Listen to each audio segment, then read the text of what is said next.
اعوذ باللہ من الشیطان الرجیم بسم اللہ الرحمن الرحیم۔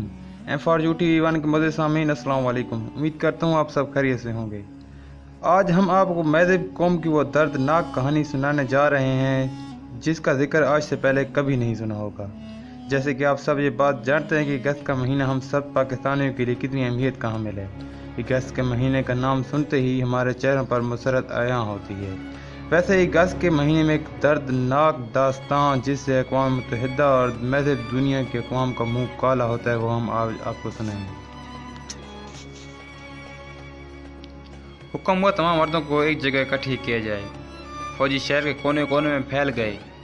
ماؤں کی گود سے دودھ پیتے بچے چھین لیے گئے۔ بسوں پر سوار شہری چھوڑ کر جانے والے مردوں اور لڑکوں کو زبردستی نیچے اتار لیا گیا۔ لاٹھی ہانکتے کھانستے بزرگوں کو بھی نہ چھوڑا گیا۔ سب مردوں کو اکٹھا کر کے شہر سے باہر ایک میدان میں جمع کیا گیا۔ ہزاروں کی تعداد میں لوگ تھے، عورتیں چلا رہی تھیں، گڑ گڑا رہی تھیں۔ ادھر اعلانات ہو رہے تھے، گھبرائیں نہیں، کسی کو کچھ نہیں کہا جائے گا۔ جو شہر سے باہر جانا چاہے گا اسے باحفاظت جانے دیا جائے گا۔ زور و قطار ہوتی خواتین اقوام متحدہ کے ان فوجیوں کی طرف التجائیہ نظروں سے دیکھ رہی تھیں جن کی جانب سے دعویٰ کیا گیا تھا کہ شہر محفوظ ہاتھوں میں ہے، لیکن وہ سب تماشائی بنے کھڑے تھے۔ شہر سے باہر ایک وسیع و عریض میدان میں ہر طرف انسانوں کی سر نظر آتے تھے، گھٹنوں کے بل سر جھکائے زمین پر ہاتھ ٹکائے انسان جو اس وقت بھیڑوں کا بہت بڑا ریور معلوم ہوتے تھے۔ 10,000 سے زائد انسانوں سے میدان بھر چکا تھا۔ ایک طرف سے آواز آئی فائر! سینکڑوں بندوقوں سے آوازیں بیک وقت ایک گونجنے لگی۔ اس مقابلے میں انسانوں چیخوں کی آوازیں اتنے بلند تھی کہ ہزاروں کی تعداد میں برسنے والی گولیوں کی تھرتھراہٹ بھی دب کر آ گئی۔ ایک قیامت تھی جو برپا تھی۔ ماؤں کی گودیں اجڑ رہی تھیں، بیویاں آنکھوں کے سامنے اپنے سروں کے تاج تڑپتے دیکھ رہی تھیں، بیوہ ہو رہی تھی، دھاڑے مار مار کر رو رہی تھیں۔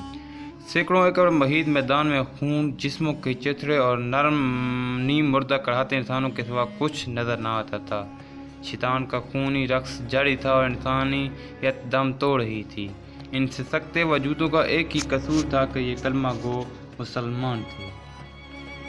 اسی روز 80 سالہ بوڑھوں نے اپنی آنکھوں کے سامنے اپنے بیٹوں اور معصوم پوتوں کی لاشوں کو تڑپتے دیکھا۔ بے شمار ایسے تھے جن کی روح شدت غم سے ہی پرواز کر گئی۔ شیطان کا یہ خونی رقص تھما تو ہزاروں لاشوں کو ٹھکانے لگانے کے لیے مشینیں منگوائی گئیں۔ بڑے بڑے گڑھے کھود کر 500 ہزار لاشوں کو ایک ہی گڑھے میں پھینک کر مٹی سے بھر دیا گیا۔ یہ بھی نہ دیکھا گیا کہ لاشوں کے اس ڈھیر میں کچھ نیم مردہ سے سکتے اور کچھ فائرنگ کی زد سے بچ جانے والے زندہ انسان بھی تھے۔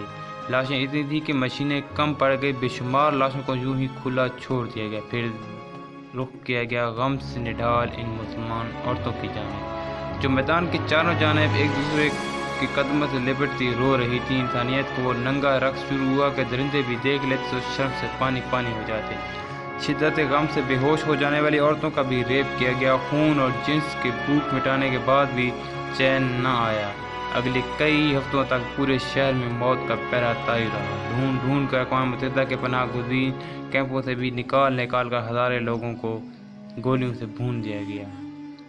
محض 2 دن میں 50,000 نہتے مسلمان زندہ وجود سے مردہ لاحق ہیں۔ یہ تاریخ کی بدترین نسل کشی تھی۔ ظلم و بربریت کی یہ کہانی سینکڑوں ہزار سال پرانی نہیں، نہ ہی اس کا تعلق وحشی قبائل یا دور جاہلیت سے ہے۔ یہ 1995 کی بات ہے جب دنیا اپنے آپ کو خود ساختہ مہذب مقام پر فائز کیے بیٹھی تھی۔ یہ مقام کوئی پسماندہ افریقی ملک نہیں بلکہ یورپ کا جدید قصبہ سربینکا تھا۔ یہ واقعہ اقوام متحدہ کے نام نہاد امن فورسز کے عین سامنے بلکہ ان کی پشت پناہی میں پیش آیا۔ اگر آپ سمجھتے ہیں کہ یہ مبالغہ آرائی ہے تو ایک بار سربینکا واقعے پر اقوام متحدہ کے سابق سیکرٹری جنرل کوفی عنان کا بیان پڑھ لیجیے، جس نے کہا تھا یہ قتل عام اقوام متحدہ کے چہرے پر بدنما داغ کی طرح ہمیشہ رہے گا۔